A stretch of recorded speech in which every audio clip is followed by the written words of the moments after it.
See, God, this is something that I know is a difficult issue for some people, for many people, especially when you're in the middle of it. God doesn't want you to suffer, but God does allow it. And there are many different reasons for that, and that's another study for another time. But here, let me just urge you to consider this. God allows us to suffer sometimes.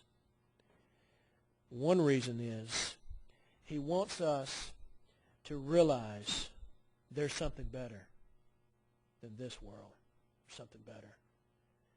Please don't give up on God because you're suffering, because you're fed up, because you're living an unfulfilled life of unfulfilled dreams, because of broken relationships, because of health problems and economy woes and job struggles, and the list goes on and on. Don't give up. Elijah wanted to quit, and God said, wait, Elijah, I've still got things for you to do. Jeremiah, in Jeremiah 20 and verse 9, wanted to quit, and God said, no, wait a second, Jeremiah.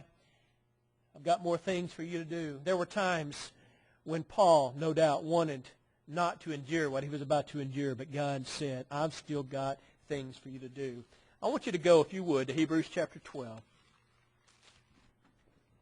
Hebrews chapter 12. We're going to close in the first two verses of this chapter tonight. Don't give up when you mess up, when you're beaten up, when you're fed up with this old world. Hebrews chapter 12 tells us instead of giving up, we need to look up. We need to look up and see some things that God has for us. If you look in verse 1, he says, therefore we also, since we are surrounded by so great a cloud of witnesses, let us lay aside every weight and the sin which so easily ensnares us, and let us run with endurance the race that is set before us, looking unto Jesus, the author and finisher of our faith, who for the joy that was set before him endured the cross, despising its shame, and is set down at the right hand of the throne of God. The Hebrews writer is writing to a group of people. Man, they wanted to quit. They wanted to go back under the old law, give up on Christ. And this letter is written to encourage them. Don't quit God. Don't quit Christ. And in chapter 11, he gave them a list of people who ran the race effectively and consistently and got the prize. But in Hebrews 12, verse 1, he says, therefore, since we are surrounded by this great cloud of witnesses, he's referring back to these witnesses in chapter 11. He says, don't give up when you mess up, when you're beaten up, when you're fed up. But instead, when you find yourself wondering, do I need to become a Christian? Do I need to give up on Christ? Do I need to give up on my faith? Look up and see those people who've run that race before you. You look up there and by faith, we're surrounded by this great cloud of witnesses. Look back to chapter 11 and you find people like Abraham and Sarah and Isaac and Jacob and Moses and these great men and women of old who ran the race. And maybe you're thinking tonight, I don't know if I can become a Christian because I don't know if I can do it or not. You can't. Alone, you can't. With Jesus, with God holding your hand, you can walk with him for the rest of your life. You can, by faith.